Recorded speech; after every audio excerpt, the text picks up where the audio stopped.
Welcome into Sports Talk with Theo Dorsey, South Georgia. Let's talk sports. 10 is the magic number for Dougherty High School football these days. It's been a decade since they've last had a winning season, and in that span, they've won a grand total of, you guessed it, 10 wins.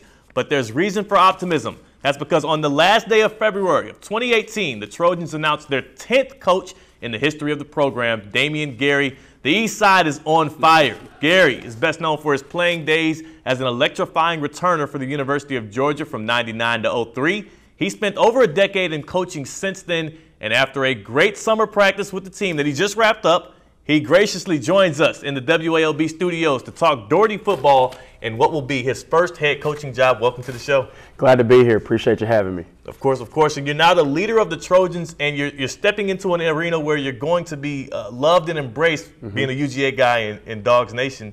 But everybody knows about your playing days. I want to give a quick rundown of your coaching resume and where you were before you got here to Albany. And it started there at Clark Central High. That's your alma mater. Yes, sir. You were an assistant there for about 6 years, from 05 to 2010.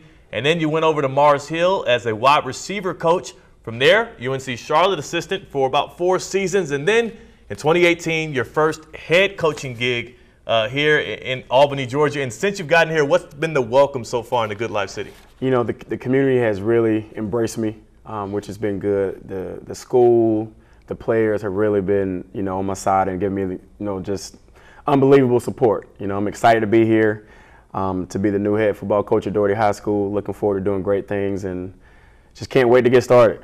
Of course, of course. And you came down here not alone, but with your family. So, Of course, we want to give a special shout out to them, the Gary family. And you have first of all, I want to say a beautiful family, a lovely looking family. Thank you. Your wife, Chanel, your kids, Carson, Chloe, and Cyan. I said that right, correct? You said that right. Cyan, I talked to you before. I want to make sure I get this correct because he's going to see this 4 or 5 years down the line. AKA Champ. Champ, there it is. And can you just speak to how your family's kind of adjusted to the South Georgia lifestyle and how they're liking it? We're back at home in Georgia. We've been in North Carolina for the last 8 years, so it's good to be back in Georgia and breathing some of that Georgia air. Glad to be home, closer to family, and they're embracing it well. That's kind of my support system, so they keep me grounded. When I come home, the kids don't want to hear about daddy having a bad day. They're just ready to see daddy. So, they keep me grounded and, it's like keep having my back through thick and thin. Well, that's special. I know that's got to be special to have that support, that foundation. Absolutely. And then you can go rip into the kids at Absolutely. Absolutely. Absolutely. So let's speak to you actually taking the job at Dougherty High School. What all did you know about it, and why was it such a thing that you wanted to pursue as your first head coaching job? Well, I have a couple of ties to the community. My uncle went to Albany State, so as a high school sophomore, freshman, I used to spend the summers down here.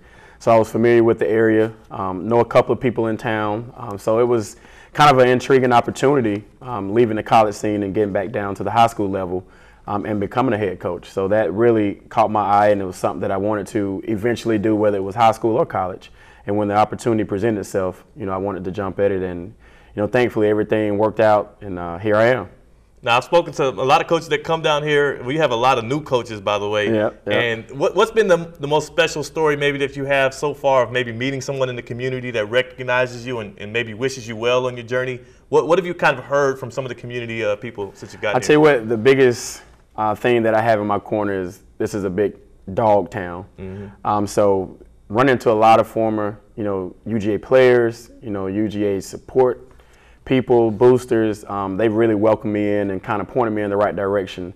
And not to mention all the Dougherty alum that I run to on a daily basis. I mean, they have just, treated me as their own, which has been really good for me. Of course. I know it, because if I don't talk about Dougherty enough, I run into enough Trojans that'll Absolutely. The East Side will chew you up and spit you out if you don't say anything about those Trojans. That's very true. And speaking of chewing up and spitting out, of course, you're breaking in a new foundation here, a new program under your direction at Dougherty. And I want to talk about how this summer has gone. You guys are wrapping up your 4th week of summer programs. What are you seeing out of the kids that you like out there at Dougherty? I'll tell you what, those kids have no quit in them. We've been grinding on them pretty good, and, it's been hot, as we all know, down here in South Georgia. We be tough on them. We demand a lot. We hold them accountable. But they've continued to show up each day, which tells me one thing, that they care about it. And that's going to take them a long way. Like I said, they work hard, and, they will reap the rewards of all the hard work that they're putting in. And as you look at some of these athletes, I know one of the things when they were searching for a coach, people were telling me Dougherty needs to find somebody that can not only excite, get the kids to come out and play, but keep the kids at Dougherty High School. So as you look at some of these guys, what were you able to sell them on to get them out here for the summer to get them working? I think the biggest thing was having fun. Sometimes we kind of get away from, the fun aspect. We get too much in X's and O's and this and that. But like I tell the guys every day, if you're going to be here every day for 2 or 3 hours, you got to love it. You got to have fun. And my job is to make it fun. Not only holding them accountable and doing all the things that a head coach is supposed to, but it's supposed to be fun to them. And that's the energy that I bring every day. Like I tell them, you never know when I'm going to have a bad day between you guys, because it's my job to give you everything I got every day. And I promise them they will get everything from me every day. Come thick or thin, they're going to get my all. And it's going to be positive, and it's going to be fun. Yeah, and I can speak to that as a person that witnessed one of your practices. Unless you slipped them some money and told them to act nice while I was there, it seemed like everybody there was having fun, having a good time. And I want to speak to also, speaking of having fun, it's easy to have fun when you're winning football games. Absolutely. Dougherty hasn't had that in the past decade. Haven't had a winning season. The most wins they've had in the season since '08 has been 4. How do you step in and create a winning environment when none of the kids on that team have probably seen a winning season unless they transferred over? Absolutely. The biggest thing is saying it starts in the weight room. It starts by the way we carry ourselves in the building, by the things we do on a daily basis, not just when we get on the field and it's the win-losses, but, how we treat our field house, how we pick up after ourselves, how we lead in the building. Those things matter, because when the going gets tough on the field, what are we going to revert back to? Are we going to revert back to old bad habits?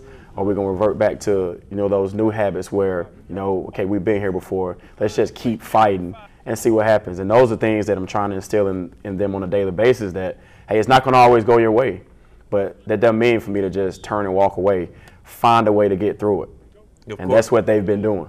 Yeah, and I know a lot of times, of course, you're going in there and you're preaching your message, but what did you hear from the student athletes that they feel is the reason, that something they can improve on or they feel that can help? Because I'm sure they had a lot of opinions and things they want to run by you. What you hear from them that told you these guys are ready and this is what they want, if they think this will help them succeed?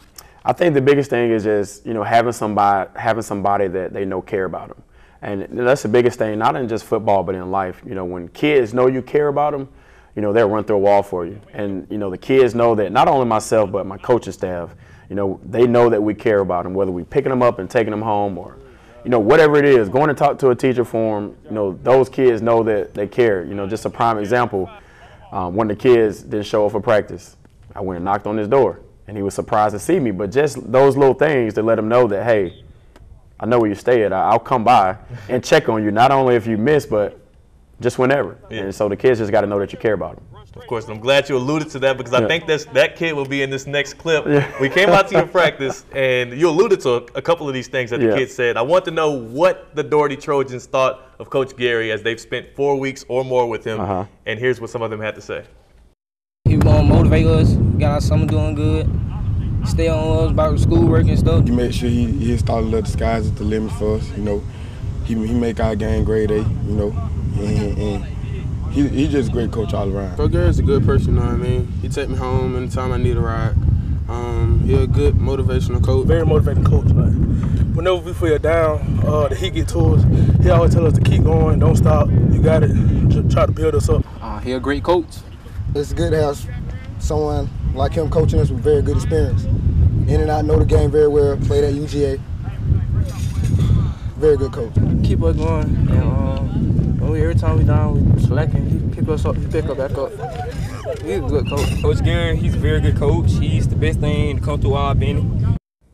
So your reaction seeing some of those responses? It's flattering, but like I said, I think you got to make it fun for those guys, and you got to let them know that you care about them. And all the things that they said have kind of been some of my pet peeves or philosophies. I want to make sure, again, I'm bringing that energy. I'm motivating them, because it's going to get hot, it's going to get tough. But again, are we going to just fold up the 10, or are we going to find a way to get through those tough times? All right, well, that was perfectly said. And speaking of tough times, there's going to be some tough times on you coming up, because I'm not just talking about football. I'm talking about trivia. We got trivia right after the break, and I've got to take you down. We call it Theo versus everyone. We'll see as John Barron steps into the studio with the questions, if you've got what it takes to take me down.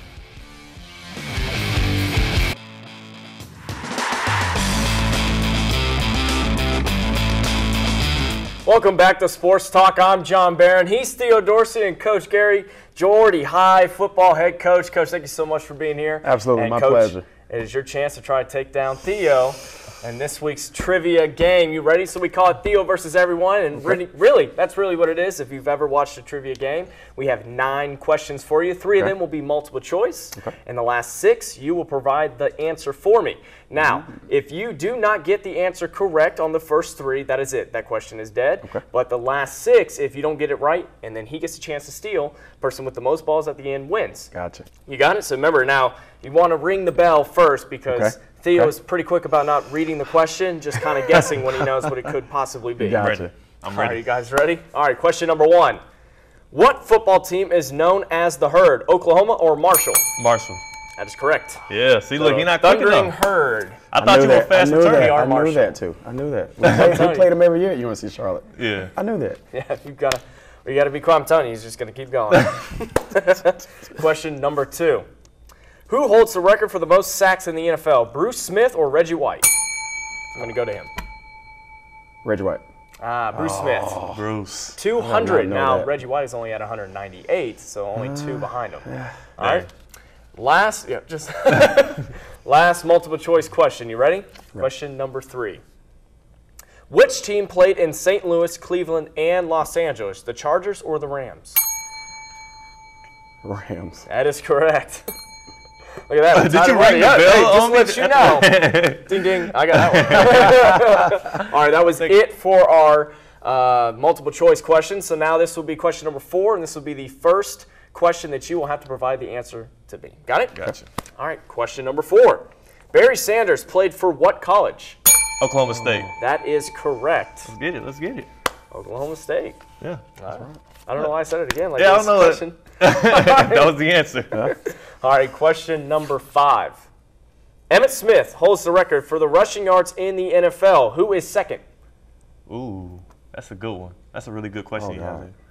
there. I'm going to guess Eric Dickerson. That was mine. Oh, Walter Payton. I was supposed to have a chance to steal there, but it's okay. That is true. No, I wasn't going to guess Walter Payton, so let's keep it moving. Barry Sanders, It had to be one of those Walter two. Payton, and Emmitt Smith is at Smith, number yeah. 1. All right, this is the last question before we go to break. All right, right now we are tied. No, we're not. Oh, I didn't even see that. Yeah. No, A chance we're up to tie. 2-1. We got a chance to tie for question number 6. Barry Sanders. Another one. Back again. Another one. Barry Sanders played what position other than running back? He played it for 4 years. In college. No, he played in the NFL. Played it for 4 years. We looking at each other like, wide receiver?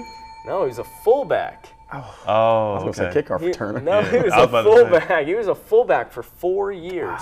Wow. Yeah. That's great. That's a tough question. Great. That was a good That was a tough one. That's a tough But that's one. okay. There's plenty of time for Coach to come back. Right now we're at 2-1 with Theo up, but don't go anywhere. We have 4 more questions for you when we come back. Welcome back to our trivia portion of the game. Right now it is 2-1. Theo is up, but don't worry, Coach. You still got time to steal, okay? So let's go to question number 7. Troy Aikman led the Dallas Cowboys to how many Super Bowl victories? 3. That is correct. All right. Look at that. We're tied. Kind of predicted that. All right. Question number 8. The Miami Hurricanes were known as the team of the what? 90s. Oh. Hold on. The team of the, is that right? No. I was going to say, yeah. The Miami Hurricanes are known as the team of the, is what you asked. Oh, my God. That's what he asked. And Just ladies and wanna gentlemen, clarify. he is a Miami Hurricane team of the fan, century. too. The team of the 80s, man. Are you serious? Well, to me, that's It's 2 decades. It is the team of the 80s. 80s That and is 90s. true, but they 80s and were 90s. the team of the 80s. I think like the last one was in 93 or something. The last championship? I don't want to. Come on now. We had one in those. Come on now. Don't do I'm that to saying us. back in the. First off, you're wrong. All right, let's keep moving. Claiming you were a Miami Hurricane fan. Let's keep it moving. And not in a team of the world. Like, okay, man. Okay. Still tied. This one here, It's for the game. we'll break it, and we won't have to go to that extra question. We'll see. Question number 9. This one's for 2 and for the game. What team was given the nicknames the Ants? I'm sorry, the Aints. Saints. Oh, no. The Ants. Come on, man. I'm trying to get you. That last question was going to be, when was the last time the Georgia Bulldogs won the national championship? Oh, yeah, we got that. Oh, I wouldn't have got that. Well, I would. Yeah. Well, you know what? Speaking of those Georgia Bulldogs, Damien Gary, best known for his days with the Bulldogs, will touch a little on his playing career as well as Dougherty University and what that used to be in the 90s. Stick around. Welcome back to Sports Talk with Theo Dorsey. I'm Theo, that's John Barron, and that's Coach Damien Gary of the Dougherty Trojans, who I just beat in trivia. But you know what I couldn't beat you at? Is a race on the field, at least back in the day. I might be able to get you now, huh? You might be able to. Yeah, it'd be close. Still It'd be think it'd be close? a pretty close race. I raced one of my young guys, and we tied. So Y'all tied? you got a different respect for me now. Close race. You got me beat then. And the reason I bring that up is because we want to talk a little bit about your playing days at UGA. You all-time leading returner at punt return for them and career yards. And, of course, you had a decorated career. Is that what you get most recognized for when you talk with people? Yeah and no. A lot of people really remember the Tennessee return because it was such a big game and a big momentum swing that, you know, we was on the brink of getting blown out, and, you know, the big hobnail boot story, that was kind of all in one. So a lot of people still remember that. Yeah. And then what about those playing days at UGA? What's your favorite memory of Athens outside of that that you can recall? I think just, you know, the friendships that I made with the guys in the locker room, and, you know, those are still friendships that I cherish to this day. You know, still got a lot of close friends that are, you know, all over the world, coaching college and, you know, big time football or in the corporate world. But those are guys that, you know, in days that I remember, you know, mostly.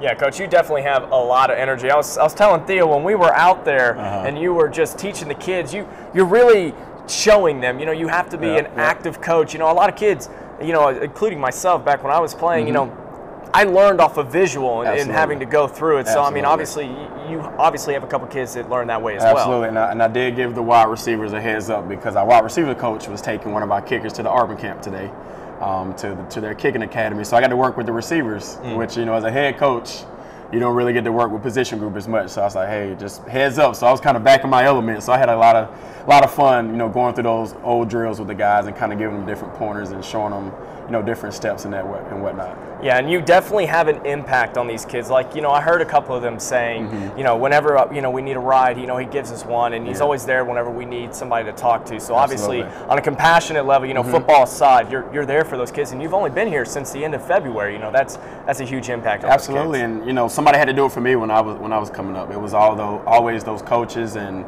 male figures in my life that, you know, gave me rides to practice or bought me something to eat or did just the little things that I always remember, and I just want to be able to give back to these kids in the same way. Can you speak to what have you heard about the 90s with Dougherty University, quote unquote, and in the heyday of Trojan football?